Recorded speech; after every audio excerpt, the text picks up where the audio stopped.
Hello दोस्तों, स्वागत है आपका अपने ही यूट्यूब चैनल किस्से कहानियों की ऑडियो लाइब्रेरी पर। दोस्तों, हम सुन रहे हैं श्री शरद चंद्र चट्टोपाध्याय जी द्वारा रचित उपन्यास दत्ता का भाग 8। अच्छे से पहले कि हम कहानी को आगे बढ़ाएं, मैं आशा करती हूँ कि आपने अभी तक इस चैनल को सब्सक्राइब कर लिया होगा और अगर नहीं किया है तो अभी कर लीजिए। तो चलिए शुरू करते हैं आज का भाग।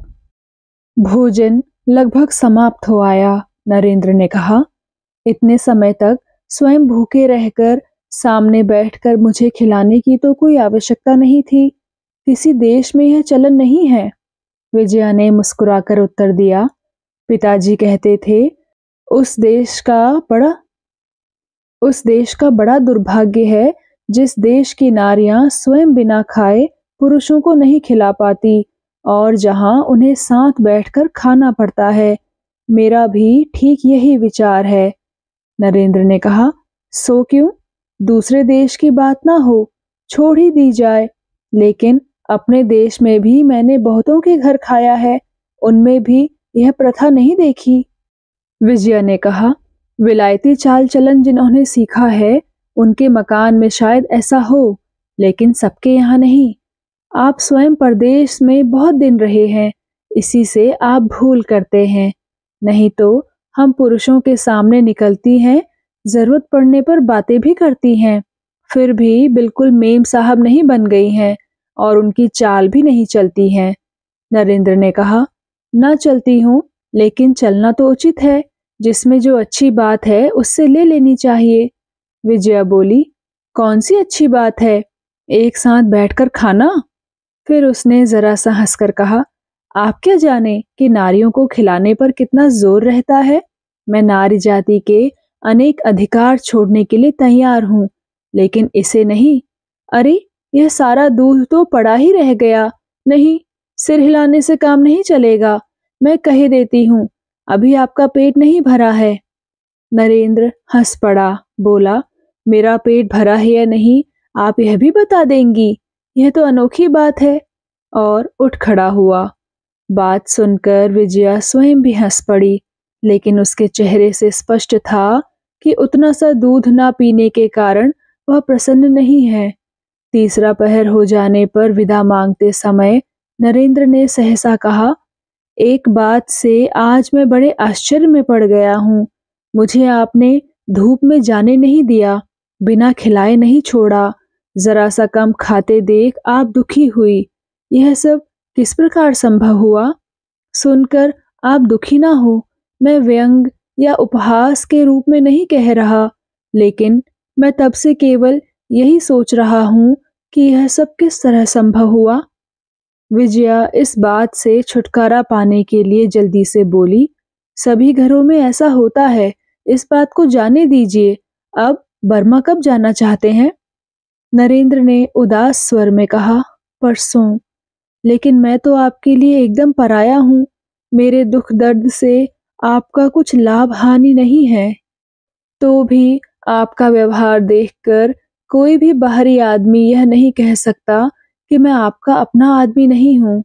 कहीं मैं कम ना खाऊं या खाने में मामूली सी कमी ना रह जाए, इस डर से आप स्वयं बिना खाए सामने बैठी रही। मेरी बहन नहीं है, माँ भी बचपन में ही मर गई थी।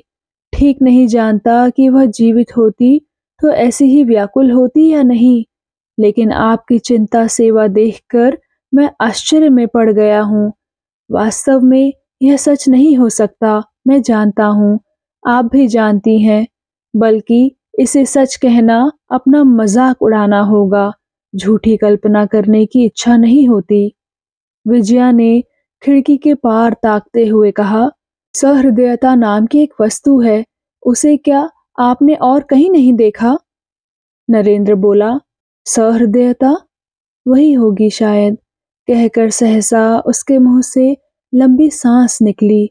फिर हाथ उठाकर और नमस्कार करके उसने कहा, जिस प्रकार भी हो पिताजी का कर्ज चुक गया है, इससे मुझे बहुत ही संतोष हुआ है। आपके मंदिर की दिनों दिन श्री वृद्धि हो। आज का दिन मुझे हमेशा याद रहेगा। मैं चला। कहकर जब वह कमरे से बाहर निकल आया, तब अंदर से अस्पष्ट सी पुकार सुन पड़ी, जरा ठहरिए। नरेंद्र के रुक जाने पर विजया ने बड़ी नरमी से पूछा, आपके माइक्रोस्कोप की क्या कीमत है? नरेंद्र ने कहा, 500 रुपए से अधिक में खरीदा था, लेकिन इस समय 200-250 रुपए पाने पर भी मैं दे दूंगा। कोई भी ले सकता है, आप जानती हैं, एकदम नया है। बेचने का इतना आग्रह देखकर दुखी होकर विजया ने पूछा, इतने कम में दे देंगे? क्या आपका सारा काम हो चुका है? नरेंद्र सांस छोड़कर बोला, काम तो कुछ भी नहीं हुआ। वह सांस भी विजया से छिपी नहीं रही। पल भर चुप रहकर बोली, मेरी भी बहुत दिनों से खरीदने की साध है, लेकिन खरीद नहीं सकी। कल क्या उसे एक बार दिखा सकते हैं? नरेंद्र ने कहा, हाँ दिखा सकता हूँ, मैं उसे लाकर आपको सब कुछ बता दूंगा।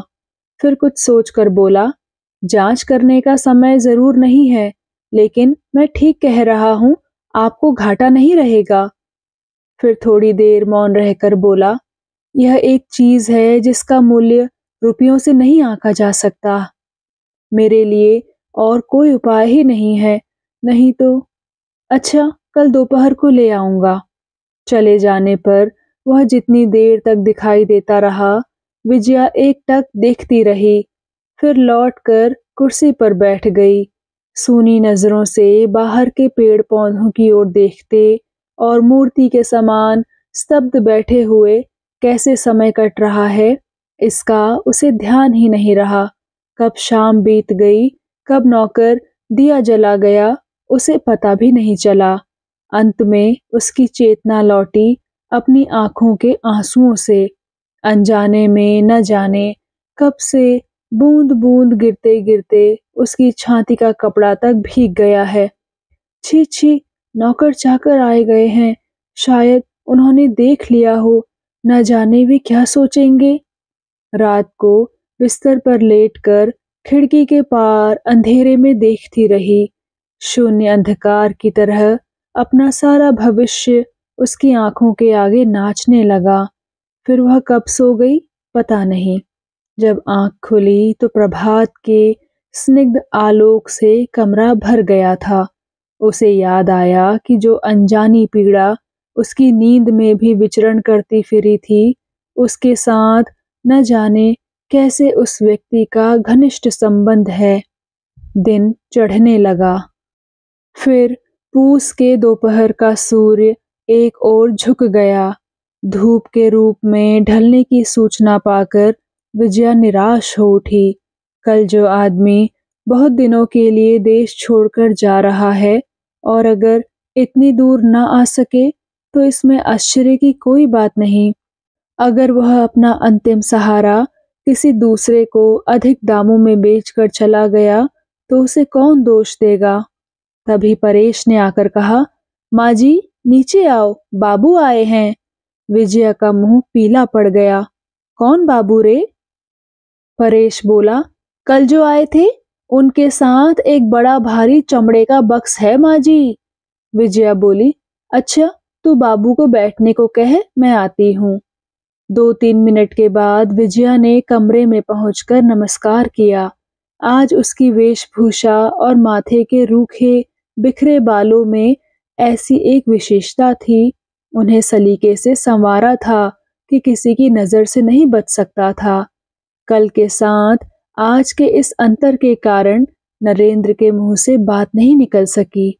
उसकी आंखों में आश्चर्य देख जब विजया ने अपने आप को देखा तो शर्म से वह मिट्टी में गड़ गई।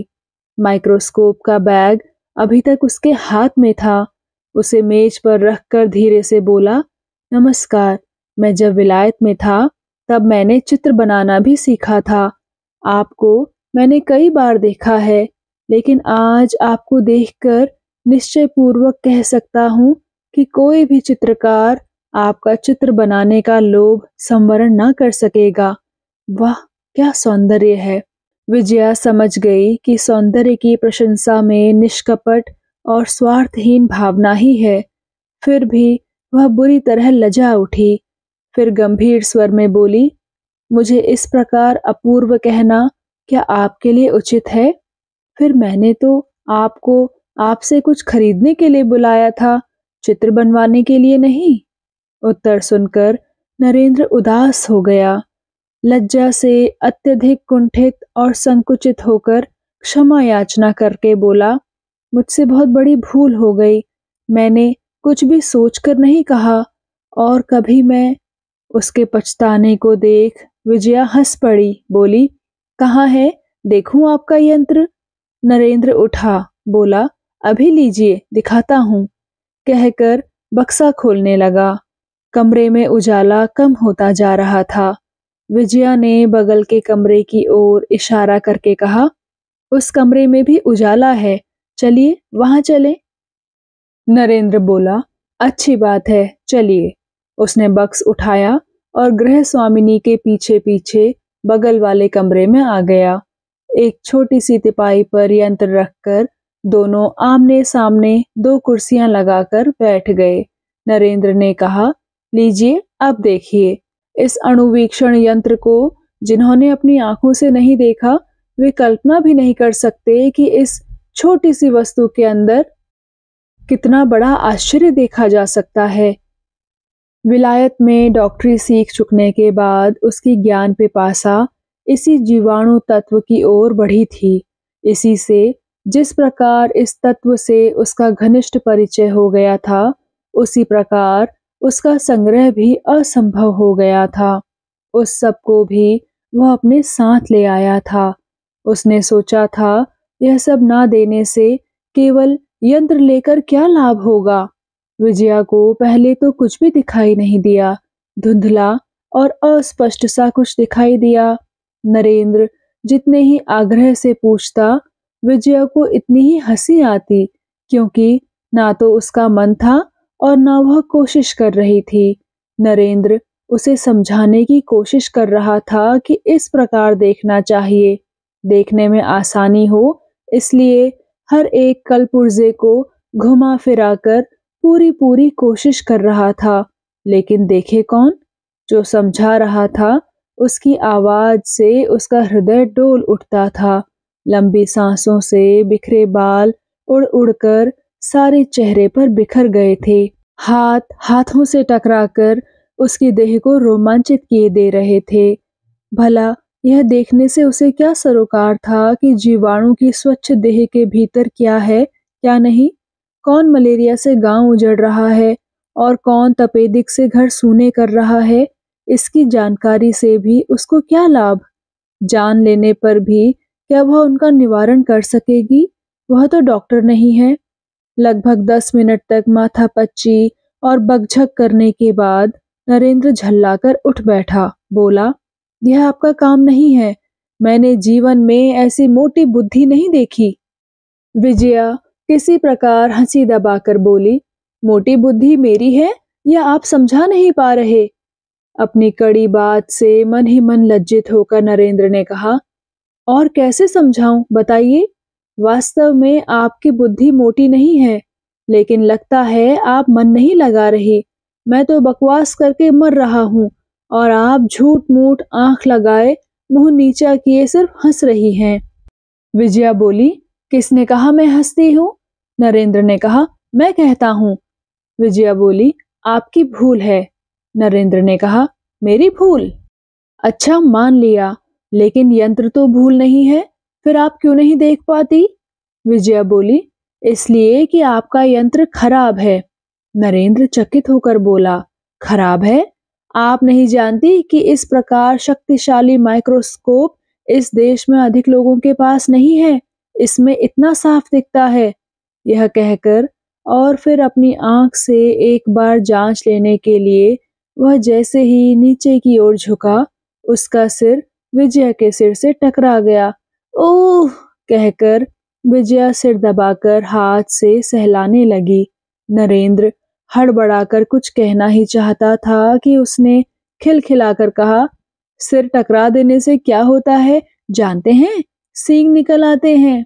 नरेंद्र हंस पड़ा, बोला, निकलते हो तो आपके सिर से ही निकलना उचित है। विजया बोली, आपके इस पुराने टूटे यंत्र को मैंने अच्छा नहीं कहा, इसलिए मेरा सिर सींग निकलने के योग्य हो गया। नरेंद्र हंसा तो लेकिन उदास हो गया। गर्दन हिलाकर बोला, साफ कहता हूँ, यंत्र टूटा नहीं है, मेरे पास कुछ है नहीं। इसलिए आपको संदेह हो रहा है कि मैं ठग कर रुपए लेने की कोशिश कर रहा हूँ। इसे आप बाद में देखिएगा। विजया ने कहा, बाद में देखकर क्या करूंगी? उस समय मैं आपको कहाँ पाऊंगी? नरेंद्र ने लंबी कटुता से कहा, तो आपने क्यों कहा कि आप लेंगी? मुझे बेकार ही परेशान किया। विजया गंभीर स्वर में बोली, उस समय आपने क्यों नहीं बताया कि यह टूटा हुआ है? नरेंद्र झल्ला उठा, बोला, मैं 100 बार कह चुका हूं कि टूटा नहीं है, फिर भी आप कहे जा रही हैं कि टूटा है। क्रोध पर काबू ना पाकर वह खड़ा हो गया, बोला, अच्छा यही ठीक है, यह टूटा ही सही, मैं बहस नहीं करना चाहता। आपने मेरा केवल इतना ही नुकसान किया कि अब कल मैं जा नहीं सकूंगा। सब लोग आपके समान अंधे नहीं हैं, कलकत्ता में आसानी से बेच दूंगा। अच्छा, चल दिया, कहकर वह यंत्र को बक्स में रखने लगा। विजया गंभीर स्वर में बोली, इस समय कैसे जाइएगा? अब तो खाना खाकर ही जा सकेंगे। नरेंद्र बोला, नहीं, उसकी जरूरत नहीं है। विजया ने कहा, जरूरत क्यों नहीं है? नरेंद्र ने उसकी ओर देखकर कहा, आप तो मन ही मन हंस रही हैं, क्या मेरा मजाक उड़ा रही हैं? विजया बोली, कल जब खाने के लिए कहा था तब क्या मैंने मजाक किया था? आपको खाकर ही जाना होगा, जरा सा बैठिए, मैं अभी आती हूँ। कहकर विजया हंसी दबाए सारे कमरे में अपने सौंदर्य की तरंग प्रवाहित करती हुई बाहर चली गई। लगभग 5 मिनट के बाद ही वह अपने हाथ में भोजन का थाल और नौकर के हाथ में चाय का सामान लिए लौट आई। तिपाई खाली देखकर बोली, इतनी देर में आपने उसे बंद कर रख दिया, आपका क्रोध कम नहीं है? नरेंद्र ने उदास स्वर में कहा, आप नहीं लेंगी, इसमें क्रोध की क्या बात है? लेकिन सोच कर तो देखिए, इतनी भारी चीज इतनी दूर लाद कर लाने और ले जाने में कितनी तकलीफ होती है। थाली मेज पर रखकर विजया बोली, यह तकलीफ आपने मेरे लिए नहीं, अपने लिए की है। खाना खाइए, मैं चाय तैयार कर दूं। नरेंद्र चुपचाप बैठा रहा। विजया बोली, मैं ले लूंगी, आपको लाद कर नहीं ले जाना पड़ेगा, आप खाना तो शुरू कीजिए। नरेंद्र स्वयं को अपमानित समझकर बोला, आपसे दया करने का अनुरोध तो मैंने किया नहीं। विजया बोली, लेकिन उस दिन तो किया था, जिस दिन आप मामा की ओर से बात करने आए थे। नरेंद्र बोला, वह दूसरे के लिए था, अपने लिए नहीं, यह अभ्यास मुझे नहीं है। बात कहाँ तक सच है विजया से छिपी नहीं, इसलिए उसका मन कराह उठा। बोली, जो भी हो, आपको वापस नहीं ले जाना पड़ेगा, यह यहीं रहेगा, खाना शुरू कीजिए। नरेंद्र ने संदिग्ध स्वर में पूछा, इसका मतलब? विजया बोली, मतलब कुछ तो है ही। उत्तर सुनकर नरेंद्र पल भर स्तब्ध हो गया, फिर जैसे मन ही मन कारण जानकर कुछ बोला, वह क्या है सो मैं आपसे साफ साफ सुनना चाहता हूँ। क्या इसे खरीदने के बहाने मंगाकर अपने पास रख लेना चाहती हैं? क्या पिताजी इसे भी गिरवी रख गए थे? तब तो लगता है आप मुझे भी रोक कर रख सकती हैं, कह सकती हैं कि पिताजी मुझे भी आपके पास गिरवी रख गए हैं। विजया का मुंह लाल हो उठा, गर्दन घुमाकर बोली, कालीपद, तू यहाँ खड़ा खड़ा क्या कर रहा है? जा चाय ले आ। कालीपद चला गया। विजया चुपचाप चाय बनाने लगी और क्रोध के मारे नरेंद्र हांडी सा मुंह बनाए कुर्सी पर बैठा रहा। तो दोस्तों, कैसा लगा आपको आज का भाग? कृपया कमेंट सेक्शन में आकर जरूर बताइएगा। मैं मिलूंगी आपसे इसी कहानी के अगले भाग के साथ। तब तक के लिए धन्यवाद।